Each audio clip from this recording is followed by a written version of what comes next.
Welcome to Minghui Radio's Falun Gong News, direct from China and around the world. Topics include news about the persecution of Falun Gong in China, local events, and special items of interest. Now for this week's stories.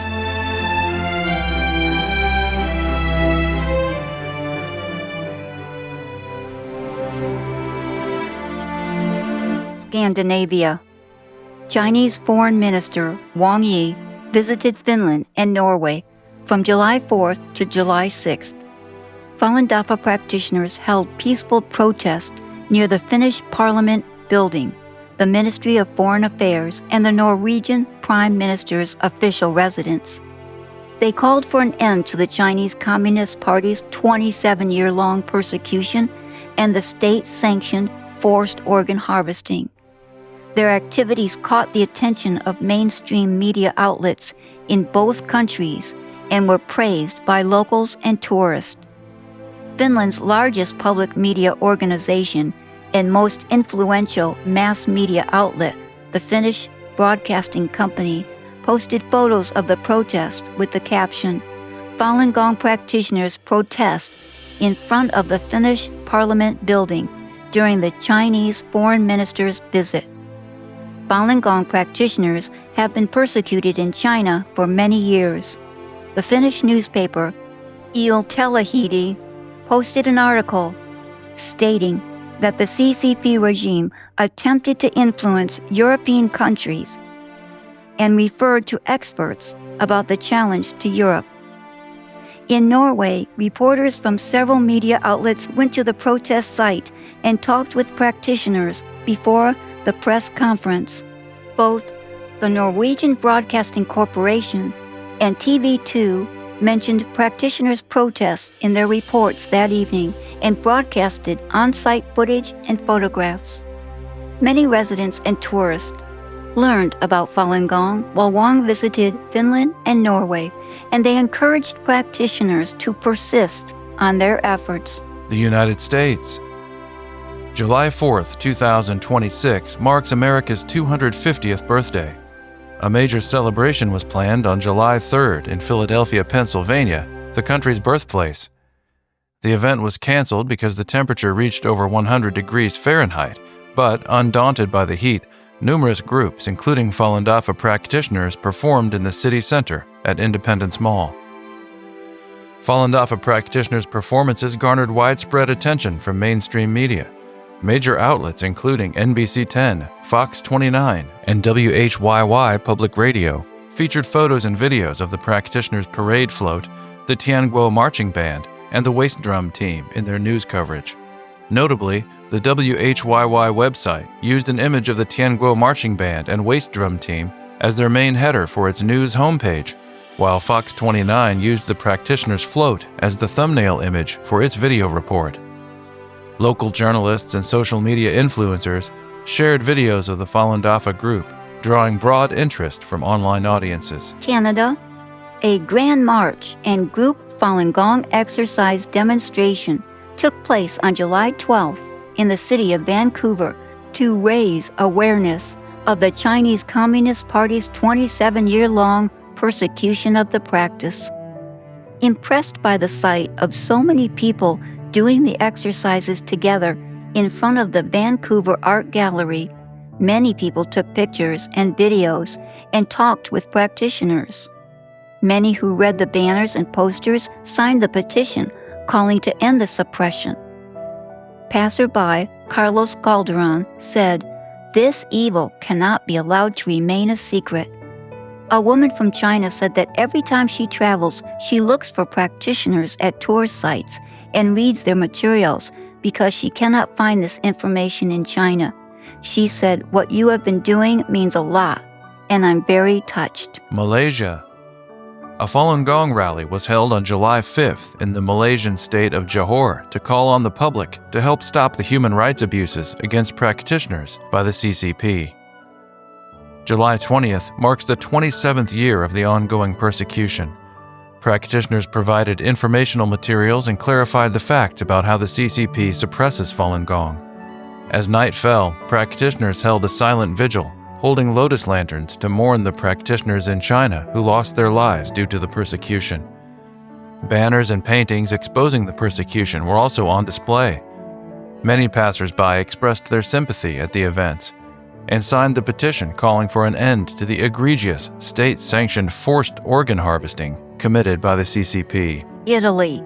Falun Dafa practitioners from across Europe held activities in the city of Rome on June 27th and 28th to raise awareness of the CCP's human rights abuses and called on all circles of society to help end the atrocities. A rally took place at Piazza Vittoria on June 27th, followed by a candlelight vigil at Villa Borghese Park in the evening, remembering those who were persecuted to death for their unwillingness to renounce their practice of Falun Dafa.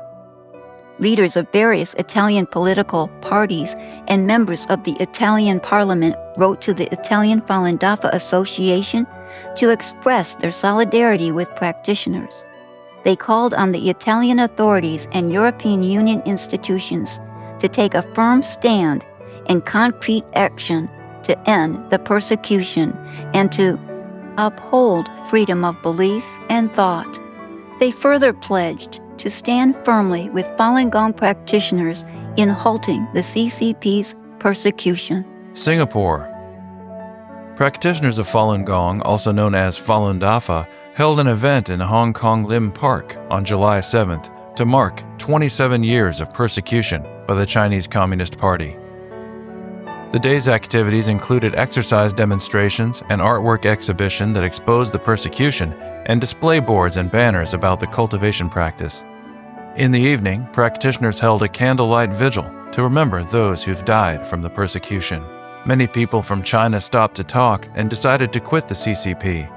One of them was a man who said that for years, he has circumvented the CCP's internet firewall and has been able to read reports by media outside China. 2 years ago, he read Zhuan Falun, the main book of Falun Gong, online, and he shared, "I believe in principles like karma and improving one's character, as written in the book."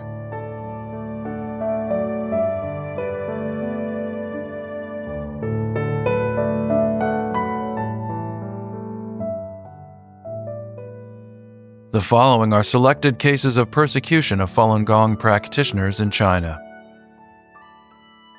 A 50-year-old woman in the city of Harbin was sentenced to 3.5 years with a 10,000 yuan fine in June for exposing ongoing persecution by the Chinese Communist Party of her faith, Falun Gong. Ms. Lin Jinli was arrested while vacationing when she bought a cell phone and sent 2 text messages about Falun Gong. The local police tracked her down and arrested her. More than 10 police later traveled over 1,200 miles to Harbin to search her home. The police did not find any Falun Gong materials. They seized a device which they allege Ms. Lin used to block cell phone signals. Upon returning to their hometown, the police called Ms. Lin's brother numerous times, demanding to know if he had sheltered his sister's Falun Gong materials. Ms. Lin is still being held at the detention center. During her first 3 days of being detained, she went on hunger strike in protest, and she was later forced to study materials defaming Falun Gong. A 72-year-old woman in Harbin City was ordered to return 360,000 yuan of pension payments she had received over an 18-year period simply because she was deemed no longer eligible due to her faith in Falun Gong. Since the Chinese Communist Party ordered a nationwide persecution campaign to eradicate Falun Gong in July 1999, Ms. Zhang Yifan, a retired employee, has been repeatedly targeted for upholding her faith. She was arrested in 2001 and later sentenced to 4 years. Following her last arrest, she was given another 3 years and was released last year. In 2023, Ms. Zhang's pension was canceled. Her husband's low retirement income was not enough to support them, so their children provided additional financial support. In May, she received a letter from the Social Security Center demanding that she return the pension issued to her, which they claimed was a mistake. The letter provided no legal basis or explanation for the decision. A month later, they demanded that she return all funds. A married couple in Jilin province have been subject to constant harassment by the local authorities after serving 4 years for practicing Falun Gong. A Judicial Bureau employee showed up at Ms. Ai Kuijia's home numerous times. They took a photo against her will and ordered her to sign and fingerprint various documents. Later, a police officer came and recorded a sample of her voice, fingerprints, toe prints, height, and weight. He even ordered her to lick a little box to collect saliva for DNA records. 1 week later, the village head called Miss Ai and demanded the ID numbers of her husband, Mr. Ding Luyi, and their son. She refused to comply. In prison, the couple were physically tortured and made to attend brainwashing classes led by former Falun Gong practitioners who quit the practice while in prison. Mr. Chen Qing's son and friends lost contact with him in July 2024 and learned 2 months later that he was arrested again for practicing Falun Gong. They found out recently that he was admitted to prison in late December to serve a 3.5-year term. Mr. Chen, in his 60s, lives alone in Jiangxi province and has been repeatedly targeted since the persecution of Falun Gong began. He was given an unknown term of forced labor in early 2002. His wife struggled to care for their young son while working full-time to support the family. Following that, he was repeatedly targeted over the years by authorities. His wife's health declined due to the stress and died in the early 2020s. In 2023, several officials from the local political and legal affairs committee warned him not to go to Xi'an after they discovered he was going to pass through the city to attend his son's wedding. At that time, central government leaders were scheduled to visit the capital city of Jiangxi province.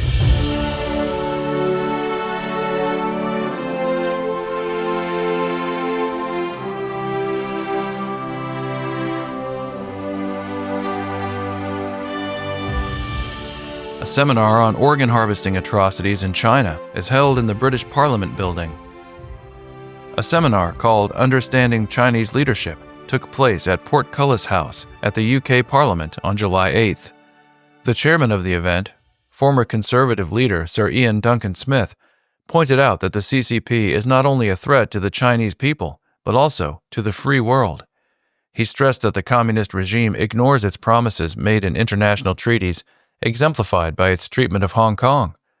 Recently, it introduced the Ethnic Unity Law, which carries extraterritorial effect and extended its repression outside of China. Sir Ian warned that the West should not ignore the CCP's values and conduct, which are very different from the West. Guest speakers included Dr. David Matas, Jan Jekielek, and Ethan Gutmann. The seminar was highly anticipated and was attended by members of Parliament and many others. Dr. Matas urged that human rights issues be prioritized in intergovernmental conversations. Jan Jekielek, New York Times best-selling author of the book Killed to Order, explained that in the eyes of the CCP leadership, a majority of its citizens are treated as potential raw material for organ transplantation. He said, "This is industrial scale. This is 60 to 90,000 transplants a year." Mr. Jekielek advised that the public not have an idealized view of the CCP. He cautioned that the Chinese authorities are still seriously considering building a giant Chinese embassy in London, in a very strategic place, which is a potential way for China to tap into the UK's data streams, and also those of the United States, Canada, the UK, Australia, and New Zealand. Respected human rights investigator Ethan Gutmann presented his new book, The Xinjiang Procedure, at the seminar. The book provides the latest compelling evidence that state-sponsored organ harvesting from prisoners of conscience continues unchecked in China. Mr. Gutmann said that there's a schism in the medical community on how to deal with organ harvesting in China, and he advocated that there be no contact with China until they change their policy. He said that the company Thermo Fisher once sold about 10 million DNA kits to Beijing to use on the Uyghurs, and that the Western commercial technology firms have unknowingly become complicit in China's organ harvesting. He called on governments to mandate legislation to prevent such crimes from taking place. He urged Britain to avoid the Chinese market entirely and build a strong US-UK alliance in the face of energy and geopolitical crises. A King's Counsel and board member of the Human Tissue Authority spoke at the seminar.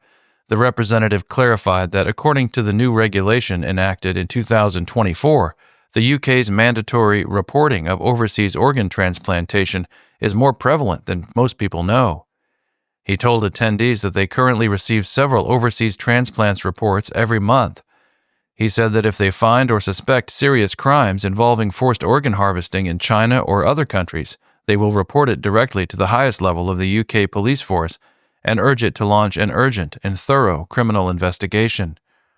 Falun Gong practitioners held an event outside Parliament to further expose the Chinese regime's ongoing persecution of prisoners of conscience. German lawmaker urges action to stop forced organ harvesting in China. The award-winning documentary State Organs: Unmasking Transplant Abuse in China was screened in Halle Koning-Ludwig in the city of Recklinghausen, North Rhine-Westphalia, on June 28th. The event was supported by prominent public officials, including a member of the German parliament and council representatives from the city of Recklinghausen.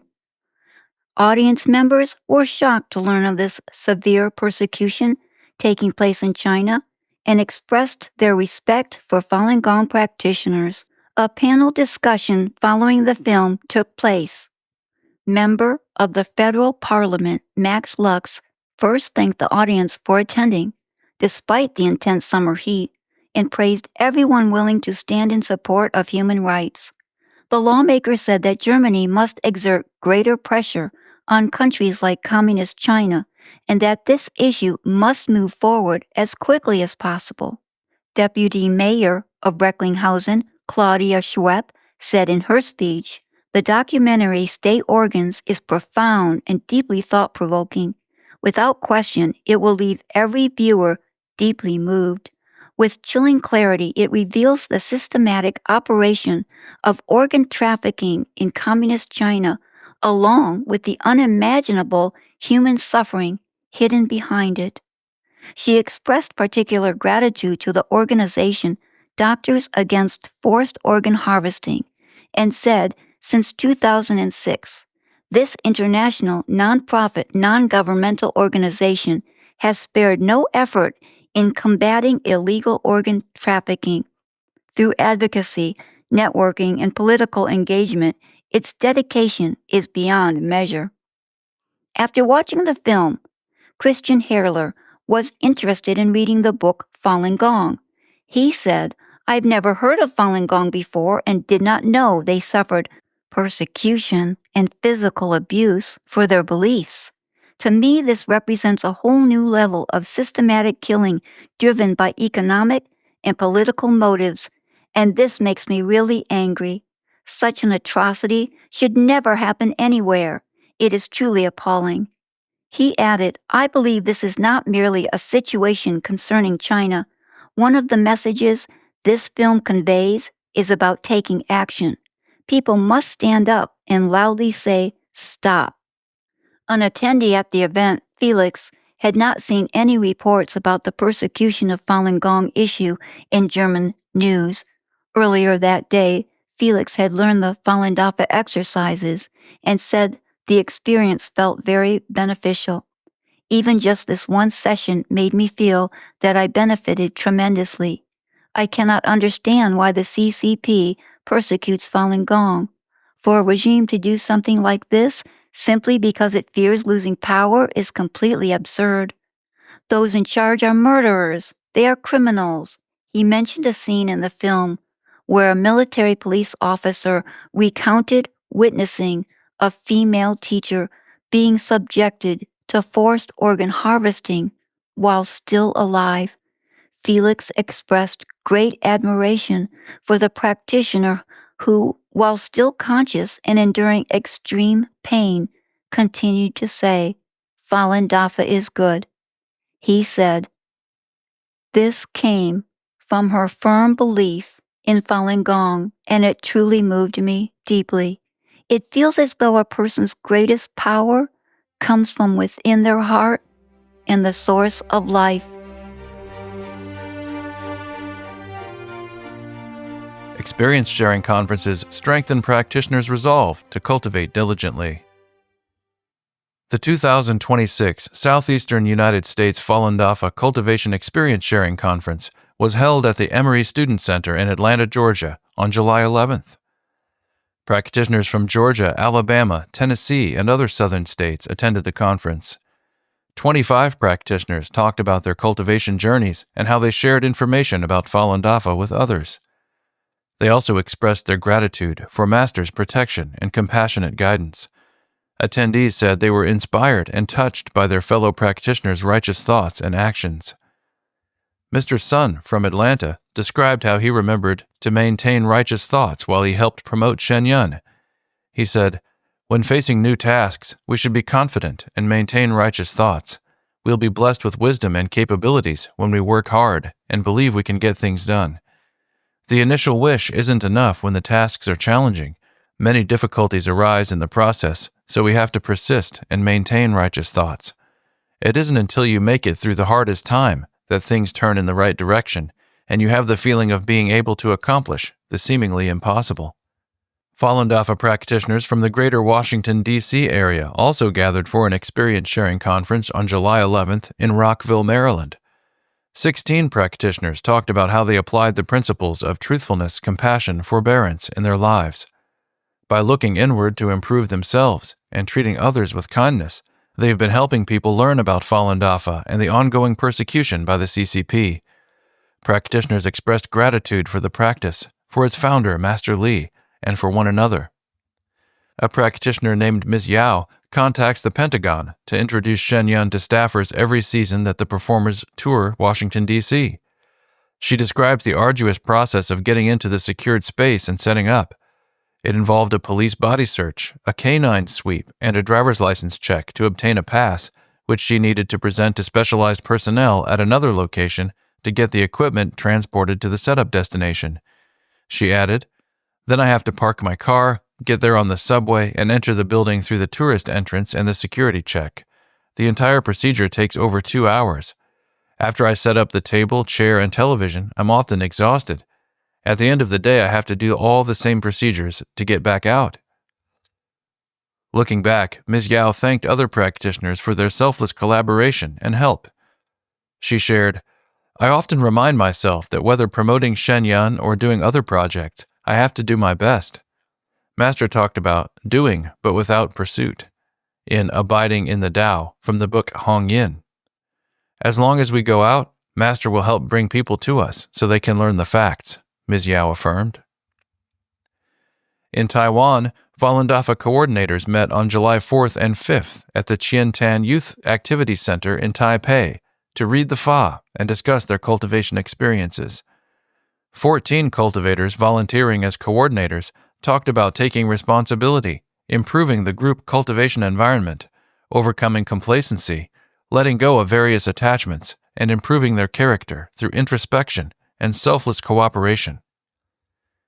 Coordinator Xu Lian believes that the most important aspect of the role is not coordination or management, but rather accompanying fellow practitioners as they walk the path of cultivation. During the 2-day Fa study and experience-sharing meetings in Taiwan, numerous coordinators shared their heartfelt insights regarding Fa study, looking inward, and coordination and cooperation. Through these exchanges, they inspired one another and strengthened their confidence in making diligent progress and improving together.